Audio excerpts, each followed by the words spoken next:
morning, good afternoon, good evening, and good night. This is the Code of Conduct with the King podcast. I am your host, J.Spence the King, and I am back. It is Monday, May 3rd, and the draft is over. Hallelujah, thank God the draft is over, man. Good grief. I am so happy that we now can look to the future, to the upcoming season of the Buffalo Bills, and we can put the draft behind us. I am excited. I am thrilled. Welcome, ladies and gentlemen, to the Code of Conduct. I might have to shorten this little intro thing here because the video is too long. I like to be looking at y'all when I start talking.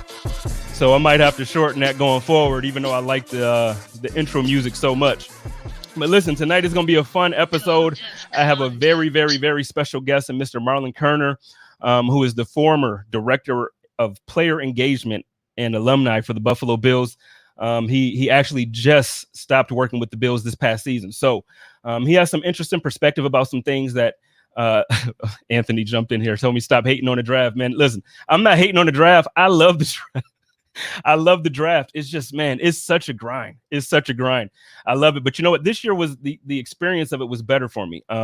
This is the first year with me doing the podcast, and it's the first year of me actually like really following the draft at all. Normally it's kind of like I kind of tune into who's the first or second round players that I think we might want to be looking into. And, and I'll still stick around on Twitter, but I'm not like deep into the talk. This year, obviously, with the podcast and then being connected to Bruce and being connected to Joe, it's a little bit different because those guys keep me on my toes. So this year was fun, but it was definitely a grind. So I'm happy that now we can get back to our schedule as our normal schedule. What's going on, my man Kenny Riggleman in the building? Let's see who else is in here. Got the real Chris Janke. What's going on? Richard Rush, always my man Richard Rush in the building. Tonight is not going to be a long episode. I'm going to talk just for a couple minutes as far as a monologue, and then I have, like I said, my special guest is Mr. Marlon Kerner joining me.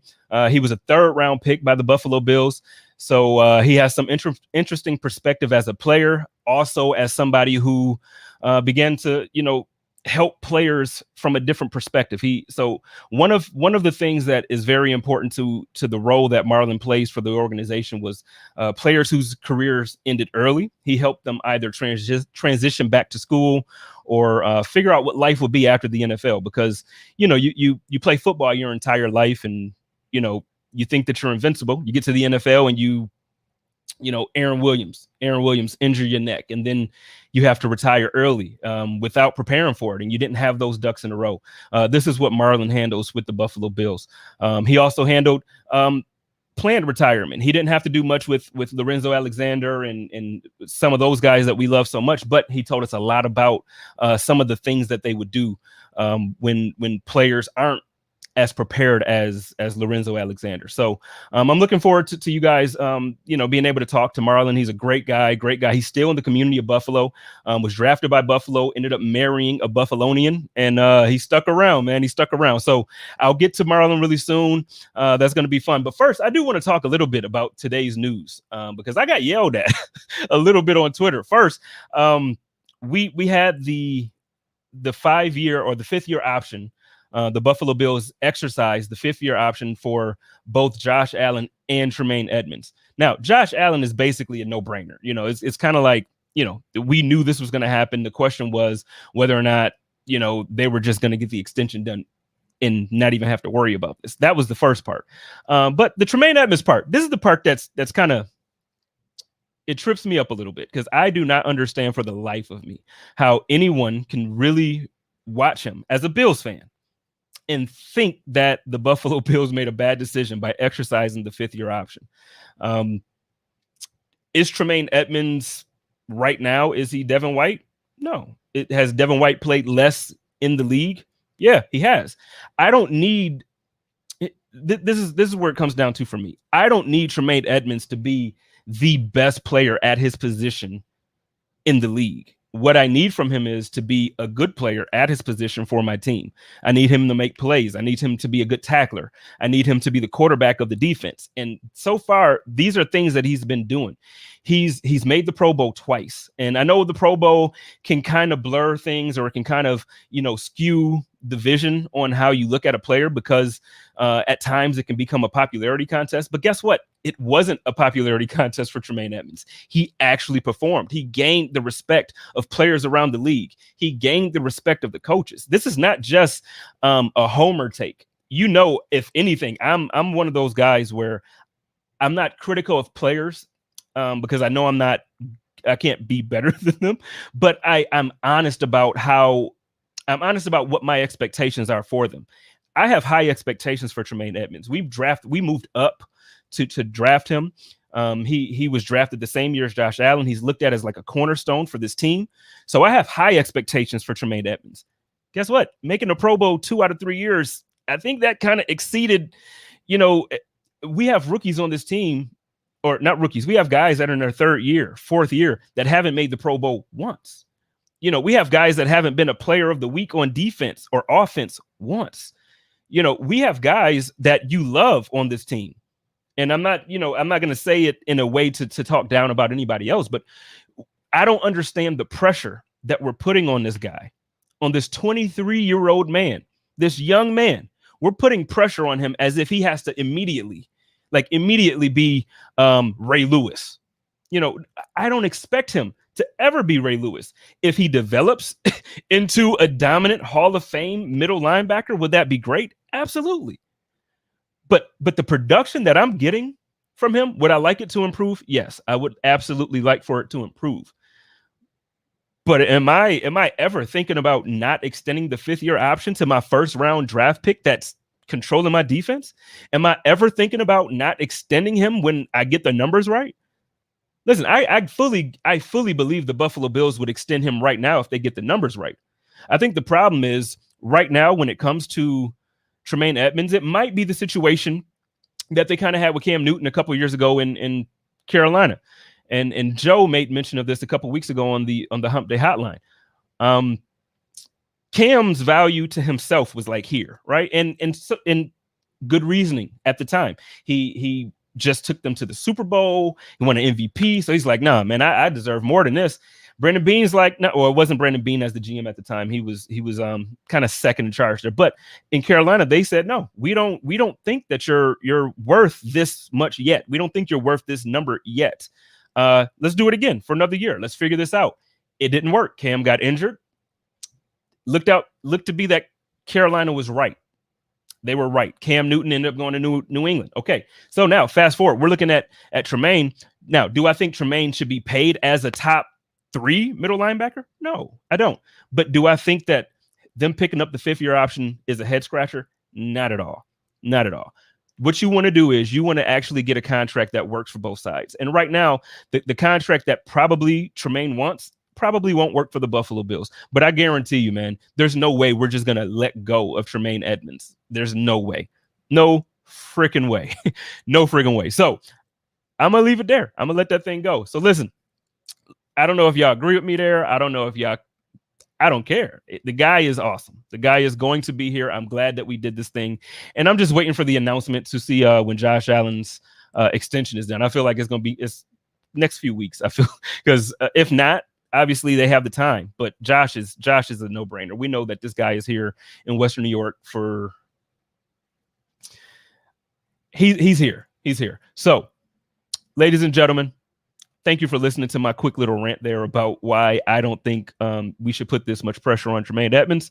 And I hope that you all enjoyed this interview. I want you all to welcome my special guest, Mr. Marlon Kerner. Of conduct.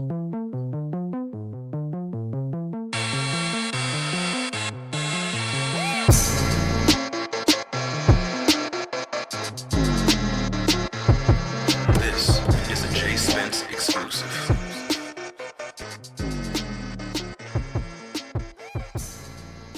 Okay, ladies and gentlemen, I'm excited. I'm very excited. I have a special guest joining me today. This is somebody who is a major impact to pretty much probably your favorite player and your favorite player's favorite player on the Buffalo Bills. And he is a previous or former Buffalo Bills player himself, a former Buffalo Bills third-round draft pick. We have Marlon Kerner joining us today. How's it going, sir? I'm doing well, James. Thanks for having me.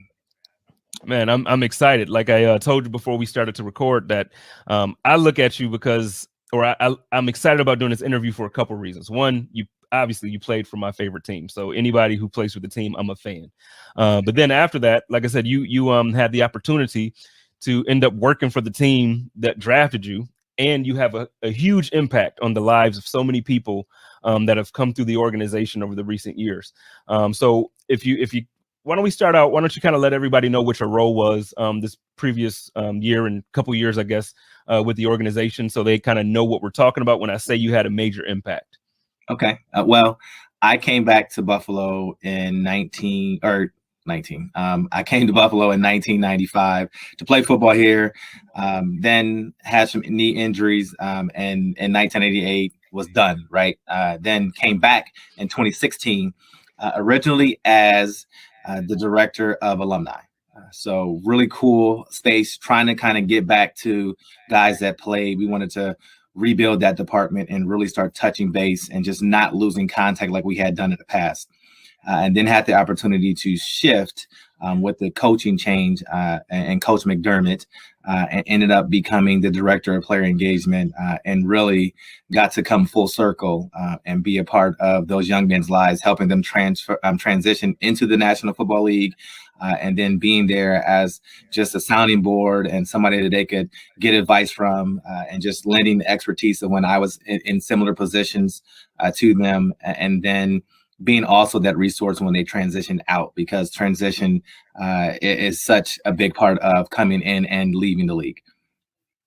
Okay, so I know in recent years, Bills fans will you speak about the going out part. This wasn't a prepared question, but when you said it that way, it struck obviously a soft spot. So recently, we've had players like Lorenzo Alexander retire. We've had Cal Williams retire. I don't want to obviously ask anything personal about like how you help them prepare, but for a player of that type of status, when you have somebody like Cal Williams who's been with the team for his entire career and people love him, and what type of advice do you give somebody who's been in the league like that for 10 years or 15 years that you can really help them in the next stages of their life?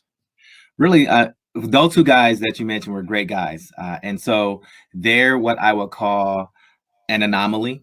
They're guys that kind of already had a game plan going into it. They understood, like, hey, I know I can't play this forever. Lorenzo was really big on getting connected with the communities in all the cities that he played in, and then really learning how he wanted to structure his own foundation and what he wanted his life to look like after football. And Kyle was the same way. Kyle had already had everything planned out, so it really wasn't hard. I didn't have to do anything with those guys, just because they had already known what they wanted their transition look like. They'd already had a plan in place.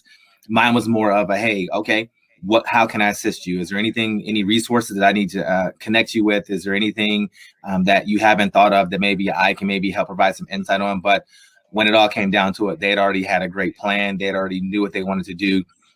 My role really comes into play when you start talking about guys who don't have a plan, or if their career comes to an end unexpectedly because, they're thinking I'm gonna get 10 years in and they maybe got 3 in. And so now you're talking to a young man saying, hey, you came in at 21 and now you're 24, 25. And yes, you got 3 seasons in, you're going to get pension when you retire at either 55 or 65. Hopefully, you were able to save some of this money aside and say, okay, I got a nest egg. But in all reality, unless you were a lottery pick, more than likely you are going to have to get a job. And so now let's start talking about, did you graduate? If you haven't graduated, how many courses do you have left that we need to get you on path with to take? Do you see yourself starting a business, or do you see yourself even continuing education? Do you need a master's? Do you want to go back? If you wanted to go to law school or be a doctor, is there more schooling in your future? And then we come up with a game plan for them to kind of help them understand what that looks like, because that was me. I was a guy who came in at Yeah. 21, was having starting to really figure out the NFL and how to play at a very high level in this league, and then tore my ACL. And a lot of people don't know, one thing that I did do, when I tore my ACL, I had 3 classes left that I needed to take to graduate. So I went back to the Bills and was like, hey, listen, I tore my ACL, not sure what this looks like, but I'm going to school and I'm going to graduate. And we went back and forth because they were like, no, we want you here. I'm like, listen, I want to go graduate. This is not guaranteed. I don't know what this looks like. And they were like, okay, fine, you can go back. I'm like, if I need to drive back, if I need to fly a trainer down every week, I will do that, but I'm going to graduate. And so Right. I headed to Vail, Colorado, and I'm making a phone call to my advisor, like, hey, did you get my check? Like, hey, I overnighted it. I sent it by FedEx to you directly to your office. Did you get the check? Am I all set to start classes come January? And she was like, yes, I got your check. You're all set. Everything's in there. You're good to go. I'll see you on January 4th. And so December 18th, I'm having surgery on my knee. I get done. Everything is a success. I go back to Columbus, and I'm walking across campus with crutches and stitches in my left knee, going to class with a backpack and all the books I needed to graduate. Graduated, came back, and did all that, and then tore my right ACL in the first game of the following season. So literally 9 months apart, I had 2 major knee injuries. And I'm like, okay, now what does this look like? Did the rehab again? And then the Bills were like, hey, you're not the same player. I just needed more time to get healthy. And so I was done. And that was it. And I'm 25 years old saying, okay, now what? What's the next step? And the salaries weren't what they are now. So I knew that I was going to have to get a job. So having gone through that really kind of gave me a different perspective and really a heart to kind of help these guys really understand that sports is kind of the one profession where, you see a lot of people talk about anybody that has a plan B is somebody that fails. Well, in sports is different, right? Because you have to have a plan B because we can't do this forever, right? You have to have something that you're going to transition into and something that you're going to do after you're done, because we don't know how long it's going to last, but we do know it's going to end, right? So even if you're like Darryl Green and you play 20 seasons, or Bruce Matthews and you play 20 years, it still is going to end, and you're going to have to do something different. And so that's where I'm able to just kind of help guys understand that you got a lot more life to live when you're done with the sport, and we better make sure we have a plan on how that's going to look and what you're going to do next. Well, so I want to touch on something that you talked about there. You mentioned your ACL injuries. Now, I've had an ACL injury, not at your level. Obviously, I'm not an NFL athlete. I was never ever that much of an athlete, but I understand the pain of those ACL injuries. In 1998, the technology and the medicine was completely different than it is now in 2021. So whereas guys now, some guys have multiple ACL tears, like 3-4 of them, and they're still in the league trying to make rosters, and some of them do. We see Adrian Peterson. I know he's a freak. He's different. But we've seen guys come back and still have great careers. Whereas you in 98, like you said, you weren't the same player. Bills fans, young people who don't know, and I know the when you go and read the stats, just to look at the stats, doesn't always paint the whole picture, because, as Marlon just mentioned, he had injuries.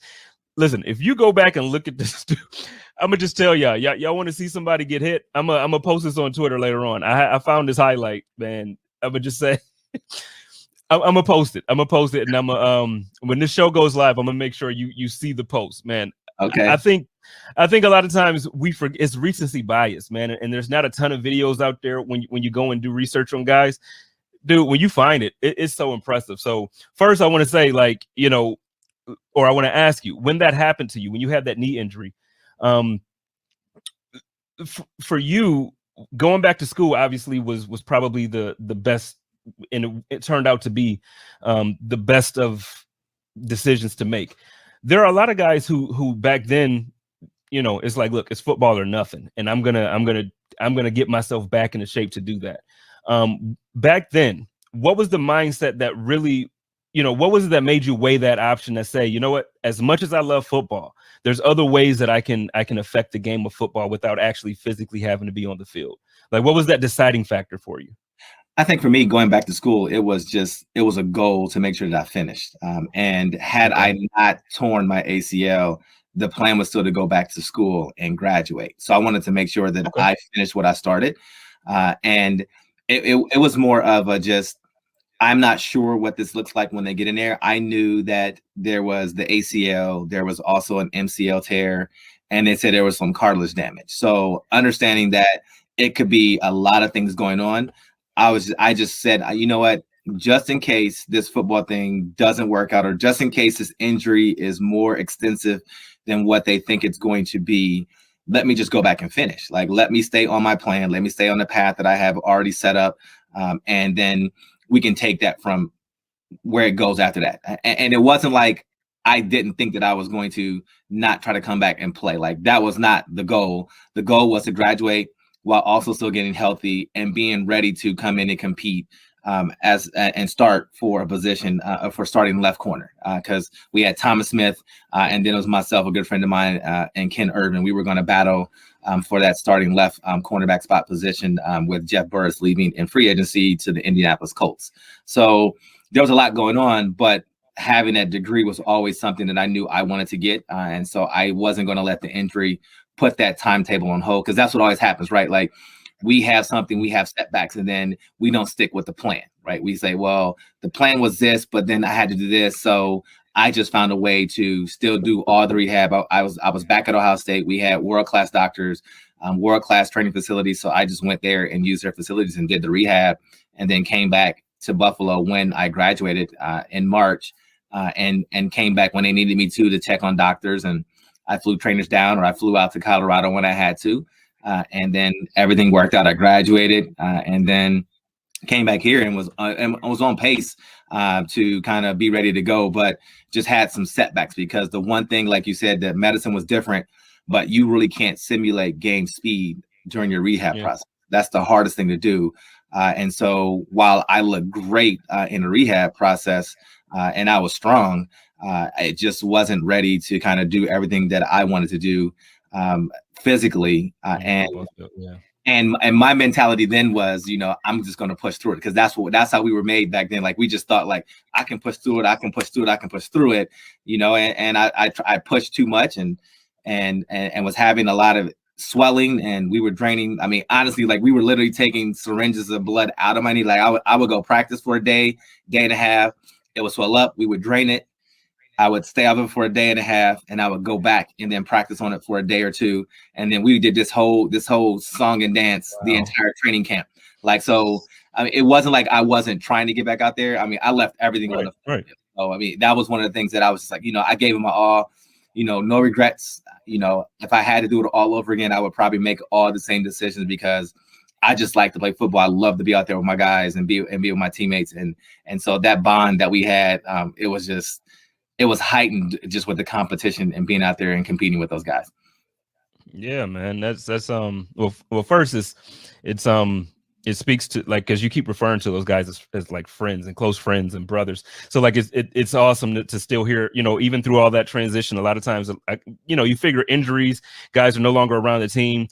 Those relationships a lot of times break up or whatever. It's good to hear that every time I talk to a player from your era, you guys are together, man. I love that. So let me ask you this. Let's kind of before I switch gears, because let's still talk about school for a moment. So when you were in your role with the Bills now, or last season and before, were you also active in players who were on the active roster still wanting to go back to school while they were playing, or was it only really like transitioning players that you were looking to help with that part of their life? I helped guys that were as a player engagement director, you kind of deal mostly with current players. So my role in that was to help guys who were, hey, I want to take a class here, I want to take a class there, or hey, I've only got 3 classes that I need to take. So yeah, I was helping a lot of guys just kind of figure it out. Like, let's come with a game plan. Like, when do you plan on taking this? Like, let's call your academic advisor at school. Like, let's find out if you have to pay for it. Let's find out if the school is still going to cover it. Depending on how far you are removed, they may want to see you graduate, so they may go ahead and cover the cost. And if that's the case, then let's get you set up for a summer class real quick. But I never tried to have a guy take a class during season. or I never wanted to see a guy kind of take a class on training camp, because that's a lot to try to devote to, especially when your livelihood is dependent on you being able to stay focused enough to handle the rigors of the professional ranks. So I always make sure if guys were going to take a class, they took it once the season ended. So we would talk about setting up their classes in spring semester, and then that first summer, or maybe that second summer before we came back for training camp, towards the end of July, beginning of August. And so that was the window that I would push guys to. But it wasn't just about going back to school. It was also, hey, let me get you some education on what's available. Like if you needed to kind of get some financial literacy, let's talk about some of those things. If you needed to kind of get some real world experience, let's talk about some internships. I remember helping one of our players do some internships with the University of Buffalo in the athletic department. He thought he wanted to be an AD when he was done playing football. So I reached out to them and just said, hey, I have a player. He's interested in becoming an AD when he's done. Can he meet with some of your athletic directors? Absolutely. I got him with 3 different people so he could see it from 3 different perspectives. And then when he left, he came back and said, I don't want to do this. This is something that I thought was cool, but it's not what I want to be my final career. So, helping guys kind of navigate all those things was really important, because we get done playing football and then we're like thrown back into the wolves. Like, all right, you're with your people that you went to school with, right? But the people that you went to school with, they've been working. Like, now, not saying that we haven't been working as players, but it's a different type of experience. And so you have to learn how to phrase some of the skills and everything that you're learning that you and acquired as a player. But then we're still behind, because the people that we went to college with and graduated with are now 4, 5, sometimes 10 years real work experience where we're football. And so we were trying to kind of look at it as a different way of trying to get guys exposure, experiences that they can come back and say, I've done this and I've acquired these skills through football and I've done this. So it was a very rewarding experience, and one that I loved. And then I also went back to school, and I'm actually about to graduate here with a master's in strategic leadership. I finished my last class here next week. so I went back. Well, you're busy, man. You got a lot going on right now. School, I know, there's a lot of, I was, obviously preparing for this. I was, just kind of seeing what you were doing and everything. I noticed the Buffalo Business First, the idea award that you received. Congratulations on that, man. You're everywhere right now. So yeah, keep making us proud, man. Thank you. I'll keep trying. Yeah. So I feel like, actually the first question, and then I kind of we went on a tangent from there, and all the prepared questions I sent you, I have not asked you. So I apologize. Let's get back on. Let me get back on schedule here. But with some of the stuff that you said, it actually falls right back in line with the way I wanted the questions to go. So you're talking about players in school and academic advising and career advising, like the gentleman that you mentioned who wanted to be an AD. So what do you, for yourself, knowing what you know now in your role as a front office member, as the alumni player or the alumni representative previously, and as like I said, as a player, what advice would you have? What advice do you wish somebody would have given you, like your rookie year coming in, that possibly could have changed? Obviously, injuries, you can't predict those, but what could have possibly changed your career for the long haul or whatever? I think the game is so different from when we played. So it's hard to say, well, I wish somebody had said this or said that. I think for me, the one thing I wish that somebody had sat me down with and it said, okay, we're going to come up with a game plan for a couple things, right? One, I think the league, including myself, even in my current role, we have a long way to go when it comes to really providing real substantial financial education to our players, like helping them really understand how money operates, what you can do with it, the ability of it compounding and what it can become. And then also understanding when you should use it, when you shouldn't use it, why you should have your credit score equally as good, so you can kind of leave your money alone. So I wish I'd had a really good understanding of that coming into the league, because I think I would have definitely been done some things differently and not tried to help as many people as I try to. I think also the one thing that that I've learned over time is everything has got to be personal. It's got to be one-on-one. So I wish somebody had sat me down and said, okay, what do you want to accomplish? What do you think wealthy looks like? Because everybody's definition of wealthy is different. Like, different. You may say wealthy to me is I have $100 million in the bank. I might say wealthy to me is I have enough money. I can go fish every day. I can take care of my family, provide for them. So really having a definition, a personal definition of what wealth looks like to me, and then having a plan to follow along that really would have definitely been beneficial. I ended up figuring what all that meant, but I had to figure that out on my own outside of football, which then means obviously you're going to make some mistakes because you're still learning it. And had I had that person and had that kind of guidance from the beginning, I think I might have made some different decisions going forward. Okay. Yeah. That makes sense too, especially like the financial piece, obviously for football is important. I just think in life and reality, it's important for people. I wish I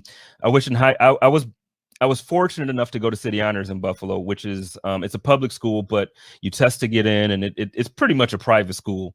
But in fifth grade, sixth grade, they did have things where they taught us at a young age, like how to write checks and how to balance a checkbook and little things like that helped. And then in high school, they had little things that helped us as well. But all my friends that went to like Burger, Bennett, I spoke to them. Some people didn't know how to write a check until they actually opened their first bank account when they were in, which is another thing. Some people don't even open their first bank accounts until they're in their 20s, so right. The understanding of how money, like you said, how it flows, what you can do with it. It's an important piece just in general for education. So I completely agree with you there. Let's switch gears again here and let's ask now. So as a front office member, like I said, you were a player with the team. Now you got to come back for the team that you played for and were drafted by. What's one of the most memorable moments as a member of the organization for you? Like a big win or just a moment, just anything that you can think back on, like, man, this was awesome. I tell you what, and I don't consider myself a big social media guy, and I probably need to do a better job of doing some posts. But I literally have the hat and everything from when we first, my rookie year, we won the AFC East. The first and last time that we won the AFC East, and I actually happened to start that game and actually started our last playoff win. So it was really cool to be a part of that and then come full circle and be a part of the organization and be on the sideline and be with those guys as they won their first AFC East crown. And so I have the hats from when I won it my rookie year. I have the hat being a member of the staff and a part of the team and the organization for winning it last year. So that was really cool to kind of see where I started. I had a really cool post of how it started, how it's going. And I was just like, wow, this is years in the making. But it was really cool just to be a part of that and to see the joy on those guys' faces and understand, like, it's hard to win your division.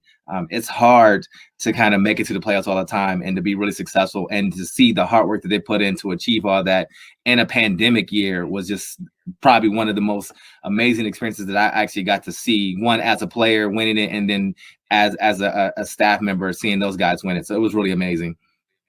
Man, this year or this last season, the team, I'm so so I'm 35, and so when the Bills, let's see, so the last time you were on like when you said the Bills made the playoffs, I think I was 12, maybe 11.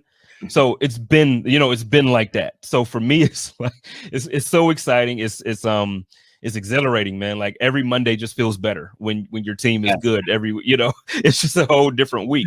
But let me ask you this about the current roster, because you played cornerback, and right now we have Trey White, who's man, he's legit. And depending on who you talk to, some say he's top 2, some say he's top 3. I don't care what you say. He's a top cornerback in the league. Aside from him, we got lucky and we were able to bring Levi back on a lesser contract for a 1-year deal. We kept Teron Johnson. We let I don't think we retained. No, we didn't. We didn't retain Sherman. Yeah, we didn't retain Norman. So So it looks like we're probably going to pick one up somewhere in the draft, maybe, or maybe still looking free agency and do some things there. How do you feel about a cornerback room, and what would you like to see them do to take a step forward to get us over that hump? I like the corners that we have. I mean, cornerback is a position that you always draft one every year. So you've got some guys in that room that can play. Obviously, Trey is the lead dog, but I like Levi. I like Cam Lewis. And we also have a younger guy from Pittsburgh who we drafted last year. So we've got some guys that can play. It's just a matter of can they pick up and kind of get the experience they need to kind of compete at a high level. Because last year was interesting in that we started with a COVID kind of year. Everybody's kind of like, all right, we don't know what teams are going to look like. So I guess you could say we kind of snuck up on some teams, right? Like people didn't think we were going to beat the Rams. Like people didn't think we were going to be and be competitive and beat Seattle. Like people didn't think we were going to be able to handle our record and be 13-3, right?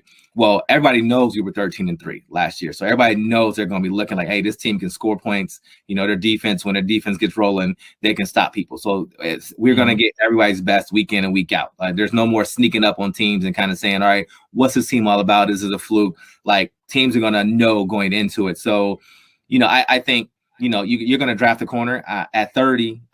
Are you getting a guy that's going to come in and start right away? Probably not. So you're looking at what's in your room and knowing the guys in that room. I think they have some talent in there that they're going to come in and be able to compete week in and week out. And you'll be pleasantly surprised to see what those guys can do in that room.